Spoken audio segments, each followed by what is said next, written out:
y con eso quería introducir la primera mesa de debate que vamos a tener hoy, la que vamos a expandir un poco más los límites y vamos a hablar de las oportunidades que hay actualmente en el Pirineo y no solo las oportunidades, sino también los retos de edificación y otros retos a los que se están enfrentando.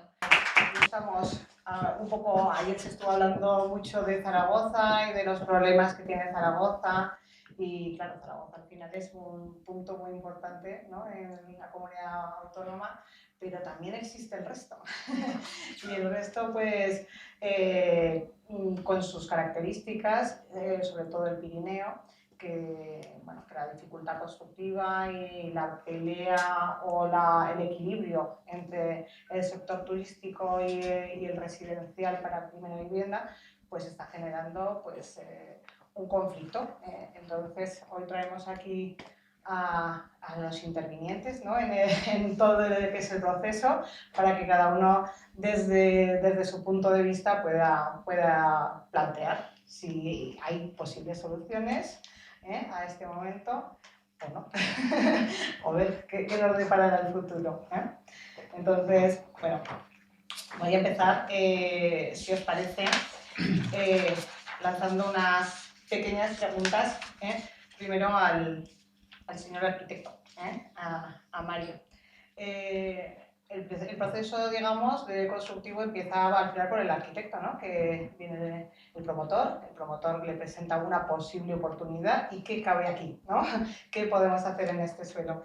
Entonces, ¿qué problemas os encontráis como diferencia entre un proyecto en Zaragoza y un proyecto que tengas que construir en Sallent de Gallego o en Benasque? Cosa. Bueno, pues nos encontramos sobre todo con normativas que a veces nos ponen una serie de trabas y costes, por un lado, ¿no?, pues como pueden ser materiales, etcétera, limitaciones de alturas, que también nos suponen dificultades a la hora de encajar todas esas instalaciones que se exigen ahora, ¿no? Y por otro lado, pues también está toda la cuestión de los tiempos y los plazos y una administración local pues que no tiene los medios técnicos que tienen en las ciudades, ¿no? Y eso pues a veces por una sobrecarga de trabajo y sobreregulación pues termina dando lugar a quizá una dificultad mayor de comunicación con estos ayuntamientos, que podría parecer que debería ser más cercana, y como punto de partida pues está esa incertidumbre, ¿no?, también por la normativa. Luego el tema de las limitaciones también técnicas, ¿no? O sea, porque al final construir en Zaragoza pues no tienes las mismas condiciones, ¿no? O sea, los mismos requerimientos que pueda suponer, ¿no? Eso conlleva mucho encaje de bolillos para poder encajar las viviendas. Bueno, pues por supuesto, ¿no? O sea, al final también tenemos estos materiales, como decíamos, la piedra, pues también lleva unos mayores espesores de muros, que implica que tienes unas menores superficies útiles pues, para dotar a la vivienda de los espacios requeridos. Está la cuestión de las alturas, ¿no? Pues hay unas alturas de cornisa, por lo general, en estos municipios muy limitadas, de unas normativas que se planearon hace más de 20 años, cuando no colocábamos aislamiento y apenas instalaciones en estas viviendas, y ahora vemos cómo los técnicos y los constructores pues tenemos que sufrir para dar encaje a todas estas instalaciones, ¿no? Y eso al final pues termina también en mayores plazos y mayores costes de ejecución.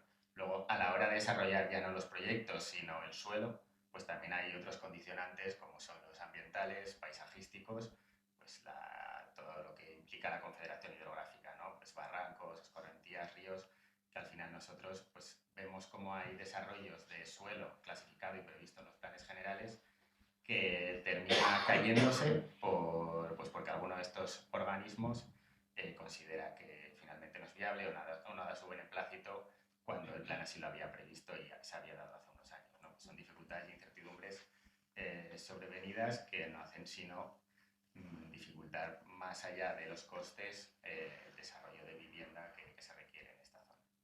Sí, porque es cierto que todo lo que son las nuevas normativas técnicas que van apareciendo y que van apareciendo con fuerza, ¿no?, en cuanto a eficiencia energética, a código técnico, los planeamientos que existen en estos municipios son de épocas mucho anteriores, ¿no?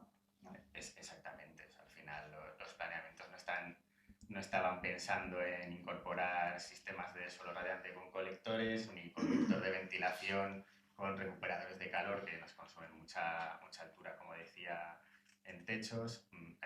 No estaban previstos para incorporar unidades exteriores de aerotermia, que es ahora lo que nos aboca la normativa, y que muchas veces en el tipo de vivienda que más se construye en el Pirineo, pues quizá no sea lo más lógico, ¿no? Porque la normativa no recoge la posibilidad de un uso esporádico de la vivienda, y se están construyendo y haciendo normativas para usos continuados que no siempre son así, especialmente en el caso del Pirineo. Bueno, pues nos pasamos ahora que ya tenemos más o menos diseñado nuestro proyecto en nuestro pequeño solar. entra el constructor al que el promotor le ha pedido que con ese proyecto tiene que ajustar los precios. ¿Qué nos encontramos ahí? Pues nos encontramos varias dificultades. Por un lado tenemos que, claro, al estar arriba en el Pirineo logísticamente, pues para llevar materiales en tráiler suele ser complicado. Luego el hormigón en la zona ya tiene un precio muy elevado y tienes que morir a ellos. Además te encuentras con que los días que quieres hormigonar no puedes hormigonar porque la autovía tiene prioridad. Luego el clima, pues ya depende del año, ya contamos siempre que va a ser obras que pueden durar 4 meses más que en Zaragoza. Y te encuentras pues o mucho frío, o que tengas nieve, o lluvias. En la zona hay gremios, pero no son muchos. Y luego les pasa que tienen muy mal recuerdo de la crisis de 2008, y si no tienen una confianza o no te ganas una confianza personal con ellos, no te quieren trabajar directamente. Ya los que tengan precios elevados, sino que directamente no te van a querer trabajar. Luego, por otro lado, también te encuentras que si tienes que llevar la gente desde Zaragoza allí, pues tienes el coste de la manutención y el alojamiento, las comidas allí, y que cuando acaba la temporada de verano o acaba la temporada de invierno, te cierran restaurantes y la gente la tienes que bajar a comer a Viescas o a cenar a Sabiñánigo, porque por arriba se queda todo vacío. Es un Pirineo distinto al que vemos el fin de semana al que se ve entre semana, que hay menos población, entonces hay menos servicios abiertos. Sí, porque ahí sí que es verdad que se detecta que la dificultad de todos es que no hay mano de obra arriba. Al final la mano de obra tiene que subir de Zaragoza, pero no puede alojarse. O te encuentras con que tienes yesaires que son de allí, pero también son monitores de esquí. Y entonces ganan más de monitores de esquí y se te van de la obra. Y tienes que subirte de Zaragoza. O sea, hay un poco... Son cosas de... Montañeses, ¿no? Muy bien. No, son majos, tienen todo este tipo de peculiaridades. Perfecto. Bueno, pues con esto, digamos, ya el promotor ya se ha hecho una idea de todo lo que puede costar, porque ¿cuánto calculas tú que se han incrementado los costes en los últimos años? Pues construir ahí puede ser entre un 30 o un 50% más caro que construir en Zaragoza, porque llevas materiales de fachadas de piedra, cubiertas de pizarra, y por el coste del hormigón, que pesa mucho, que es muy caro. El hierro lo puedes, hay empresas que desde allí de la zona que te pueden suministrar, y si no, pues te lo llevarán y te cobrarán, claro, 500 euros por cada camión de hierro que te van a llevar a la hora. O sea, todo tema de ladrillos de fábrica, si te los tienen que traer o tienes un sitio para cambiarlo luego a un transporte pequeño, o sea, la logística al final se te puede ir a eso. Y ahora, claro, con este momento que tenemos todavía más. Ellos, muchos de allí lo que cuentan es cuánto te cuesta a ti subirte a tu gente y hacerlo, y ese es el precio un poquito que te dan. Muy bien, y entonces, eso, ahora que tenemos ya un 50% más caro en un solar pequeño, donde pensábamos hacer muchas viviendas y caben pocos, ¿a qué público nos podemos dirigir ahí en el Pirineo? ¿Es posible dirigirse a hacer vivienda asequible o una vivienda que el público que está ahí viviendo con los salarios medios? A ver, el principal problema de la vivienda asequible es que los márgenes son muy reducidos. Entonces, o te enfrentas a un solar muy grande con mucho volumen, donde puedas coger a un contratista que le pueda interesar tener ese volumen, reducir el margen para tener el beneficio, o al final el suelo disponible, que se dispone principalmente en los focos donde hay interés por parte de la demanda, son solares muy pequeños. Entonces, pues, cuanto más pequeña es la obra, los costes indirectos que tiene el contratista son mayores, y al final eso repercute en los precios. Entonces, a lo que está yendo el Pirineo es a una vivienda de valor añadido, de exclusividad, de diseño, atrayendo a un público fuera de la región, Madrid, Valencia, País Vasco, que son los que lo pueden pagar, y son las instituciones las que deben y ya se están preocupando por hacer esa vivienda asequible, esa vivienda de protección o como la queramos llamar, porque hay un problema de que luego no podemos dotar de personal a los servicios que también demanda esa población que está yendo al Pirineo. Entonces, al final, es una rueda que no para nunca.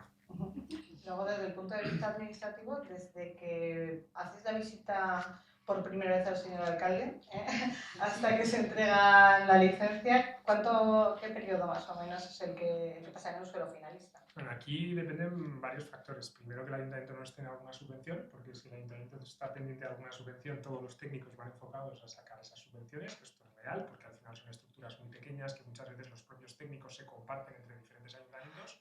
Y no es tanto el ayuntamiento, que por lo menos en la parte nuestra de donde estamos en el ISTES aún es bastante diligente y bastante rápido, sobre todo son los sectoriales. Dependes de confederación, dependes de carreteras, dependes de patrimonio, donde, bueno, pues es que no lo puedes. O sea, nosotros, por ejemplo, tenemos desde hace 6 meses un proyecto con visto bueno por parte del arquitecto municipal, visto bueno por patrimonio, estamos pendientes de confederación a la espera de que nos asignen técnico.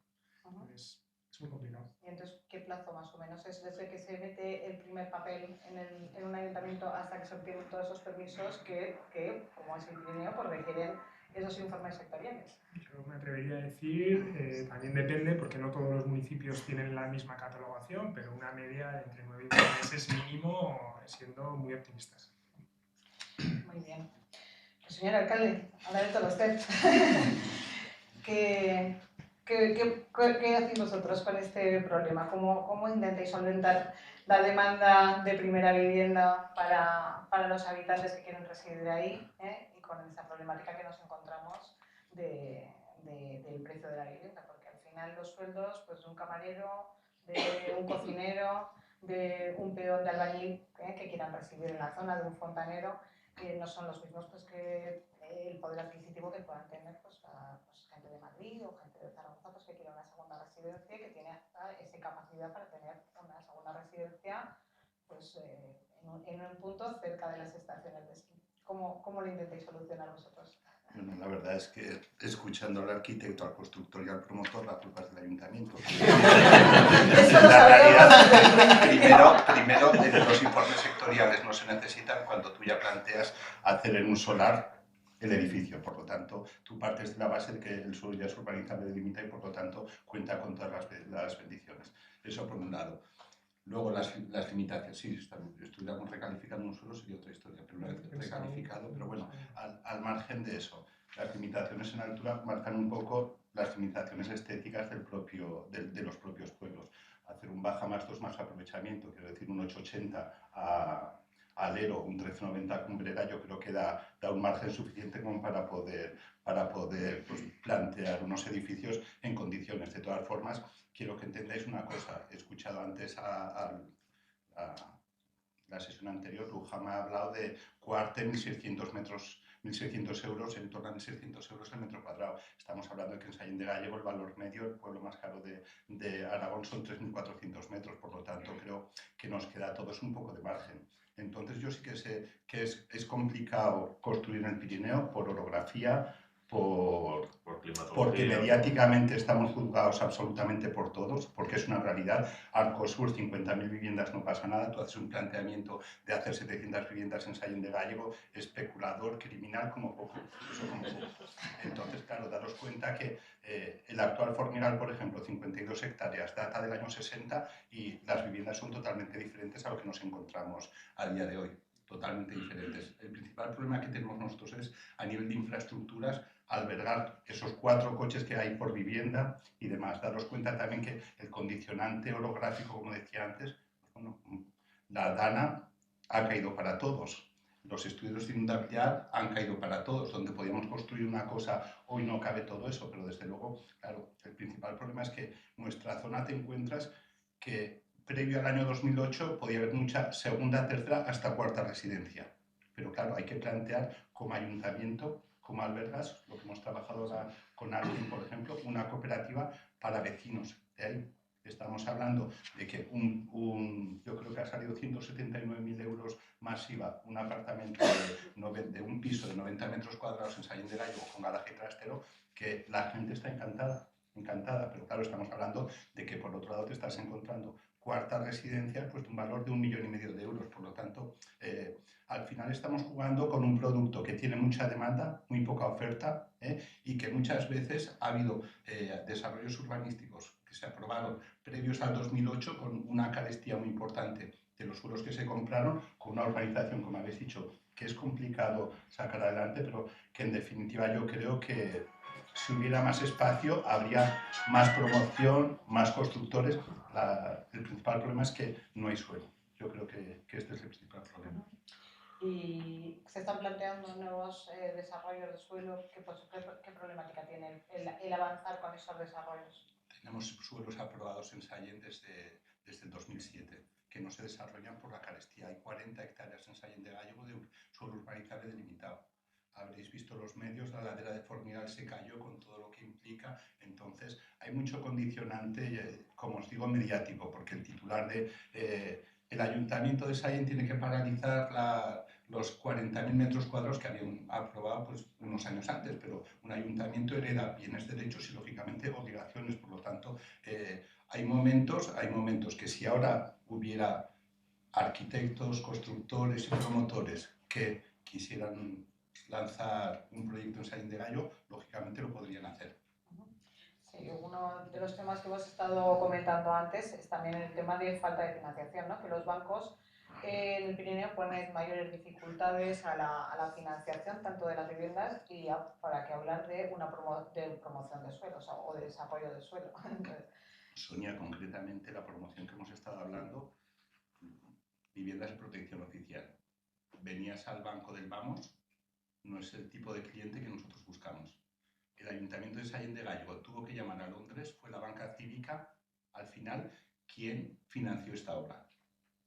Entonces, quiero decir que aquí está muy bien está muy bien que estemos vendiendo todos. El problema es el problema es que para poder construir ahí es complicado. Para tener una financiación en torno, pues si un banco te da una hipoteca para la primera vivienda de un 80% y tú tienes que tener un ahorro de un 20%, implica que una vivienda de 200.000 euros tienes que tener en torno a 40.000 euros de ahorro. Pero, ¿cuál es el problema? Y tú lo has vivido, Santiago, que llega el momento que la gente en régimen de cooperativa va avanzando esos 40.000 euros y ¿qué pasa? Llega la financiación del banco, al monitor no le damos, al ganadero tampoco, a la gente que está viviendo no.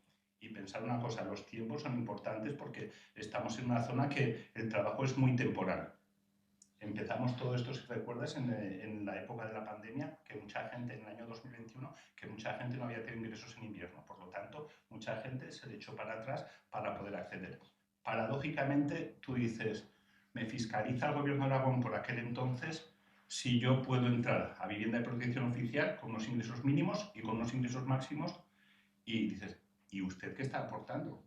Porque realmente el Gobierno de Aragón por aquel entonces no aportaba nada. Podemos debatir aquí si vendemos a 1,5 millones de euros una vivienda. Seguramente no es el perfil de gente que necesitamos, pero sí que es importante que todos reflexionemos porque para que un ayuntamiento pueda poner en valor un suelo, que nuestros suelos tenía una tasación residencial de 2 millones de euros y el ayuntamiento la cedió a los por 204.000 euros que se ha empleado en hacer la organización, pone de manifiesto que o estamos por aportar o que nos lo hagan, como puede ser algunos por el programa Más Vivienda, o por no hacer nada. La diferencia es que un pueblo caro como el nuestro hemos apostado porque siga habiendo viviendas para la gente que de verdad o ha nacido ahí o quiere seguir viviendo ahí.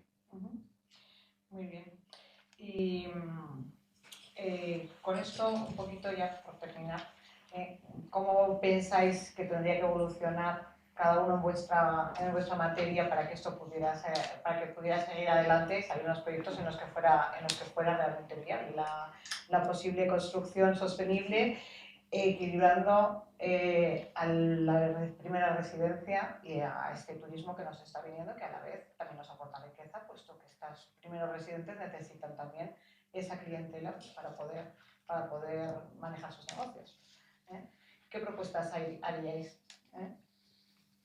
El alcalde yo creo que ya nos ha ilustrado un poco la línea, ¿no? Es el proyecto del Gobierno de Aragón de Más Vivienda, que apuestan por los modelos estos anglosajones de te dejo una concesión, alquilas y la gente puede tener una vivienda por lo menos alquilada a unos precios sostenibles. Y la verdad es que lo que nosotros estamos viendo es que tanto sobre todo los contratistas como los promotores están yéndose un poco del Pirineo porque todas las barreras económicas, de financiación, de ejecución de obra, de planeamiento, hacen bueno, pues que sean más dolores de cabeza que beneficios, ¿no? El otro día un contratista muy importante en Benasque ya nos dijo, oye, nosotros nos queremos ir hacia el Mediterráneo, tenemos menos problemas, nos cuesta menos la... Entonces, yo insisto, es que los contratistas y los promotores estamos en una situación en la que nos gustaría ofrecer viviendas más baratas, pero ni los bancos nos lo permiten, nos exigen unos márgenes, nos ponen muchísimas barreras con el tema de la financiación por considerarnos segunda residencia, aunque le vendas a gente que esté empadronada y que viva ahí.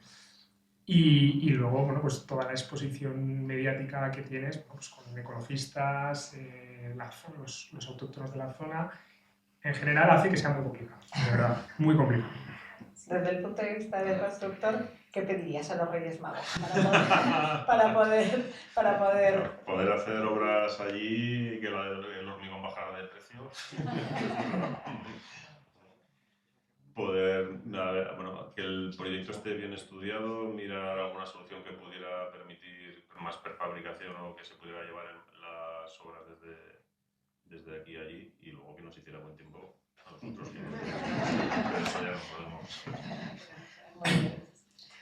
Bueno, mirando a los plazos, por no mirar solo a los costes, ¿no? Creo que desde nuestro punto de vista habría que hacer una reflexión sobre hasta qué punto tienen que revisar los servicios municipales los proyectos arquitectónicos, ¿no? Más si cabe cuando hay unos profesionales detrás y un colegio, ¿no? Porque ahí, en Zaragoza, por ejemplo, se están aplicando fórmulas para que los propios colegios puedan hacer su función de revisar estos proyectos y además pues siguiendo con la guía de buenas prácticas que el año pasado publicó el Ministerio de Vivienda, ¿no? Que dejaba muy claro dónde tiene que entrar y no un técnico municipal que debía entrar únicamente en aspectos urbanísticos y aquellos que afectan a la seguridad de las personas, porque ya se entiende que el proyecto está íntegro cuando está con un visado colegial, ¿no? Entonces yo creo que hay que apostar por confiar en los grandes profesionales que tenemos en Aragón, que ya tenemos 2 escuelas desde hace unos cuantos años y bueno, pues tenemos compañeros con una gran experiencia y que saben proyectos de mucha calidad y creo que de esa manera se restaría carga y responsabilidad a los técnicos municipales que muchas veces también se les echa mucho peso encima, ¿no? Que luego los criticamos por los plazos, pero es cierto que se les exige casi que sean responsables de que ese proyecto cumpla con una serie de normativas que no deberían ser. Señor político. No, es que profesionales hay, desde luego, pero como reflexión, ¿a cuántas de las inmobiliarias que hay aquí les gustaría tener un montón de viviendas en el Pirineo para vender? Vamos a ser realistas. Vamos a ser realistas porque quiero decir que yo no sé al precio que se vende, el porcentaje que se gana, pero quiero decir, si ahí tuviéramos una mayor oferta de viviendas, lógicamente saldría adelante. Yo confío mucho en los profesionales, pero en aquellos que cumplen la normativa municipal. Porque claro, Hay de todo, ¿no? dices cargar a los ayuntamientos con un trabajo de más, pues muchas veces el trabajo de más viene por la responsabilidad de esos que tú dices responsables. Porque claro, cuando puedes hacer un aprovechamiento únicamente bajo cubierta y de repente te encuentras 2, pues es que al final yo creo que todos, aquí la picaresca existe y desde luego, desde que muchos proyectos, las licencias menores, se hacen con una declaración responsable, te encuentras que el que cambia el plato de ducha de repente te hace, vamos, una mansión de 100 metros y lo sabéis perfectamente, Entonces, claro, yo entiendo pues que construir ahí no es fácil. De hecho, estamos modificando las ordenanzas municipales pues para hablabais de los platos, sobre todo Santiago, una construcción industrial es mucho más rápida. Eso implicaría pues que en vez de tener un muro de 25 centímetros de piedra lo puedes hacer más estrecho para que los metros útiles que te salgan sean los acordes. El material, en vez de pizarra, ahora hay unas perfectas imitaciones de pizarra que no sé si abaratan, pero que sí que desde luego disminuyen el plazo de ejecución. Por lo tanto, yo creo que construir ahí no es fácil, creo que es rentable. Es cierto que muchas veces los servicios que puedes prestar y la mano de obra que puedes conseguir no es fácil, pero en definitiva yo creo que la gran joya de la corona de Aragón es el Pirineo, determinados pueblos, porque los precios son los que nos marcan un poco las tendencias. Por lo tanto, a partir de ahí trabajemos todos conjuntamente con planeamientos que sean acordes al siglo actual, porque daros cuenta, nuestro plan general data del 2009 sí, pero si os dais cuenta, mediáticamente estamos juzgados por absolutamente todo el mundo. Por absolutamente todo el mundo. Cualquier ampliación de unión de estaciones, de urbanizaciones, conlleva una problemática, pues porque el señor de aquí quiere llegar a su Pirineo, porque eso es importante, ir de Zaragoza y subir a Sallén de Gallego es mi Pirineo. Y quiero que las vacas me pongan el pasto verde, la foto perfecta, pero la gente también tiene que vivir ahí. Y daros cuenta que el principal problema que estamos acometiendo como ayuntamiento es afrontar una vivienda digna, de calidad para la gente que está viviendo todo el tiempo ahí o que quiera sentarse ahí. Muy bien, pues yo creo que ha sido muy ilustrativo todos los problemas y queda aquí sobre la mesa para ver si lo sabemos resolver. Más industrialización de deberes, más proyectos perfectamente ajustados para que los técnicos invierten rápidamente, más esfuerzo para intentar ajustar todo eso de manera que podamos conseguir vivienda y más mejor desarrollo de planeamiento, más rápido. Nos ha faltado el banco que de la financiación. Nos ha faltado el banco, la próxima vez lo traeremos. Bueno, muchas gracias a todos.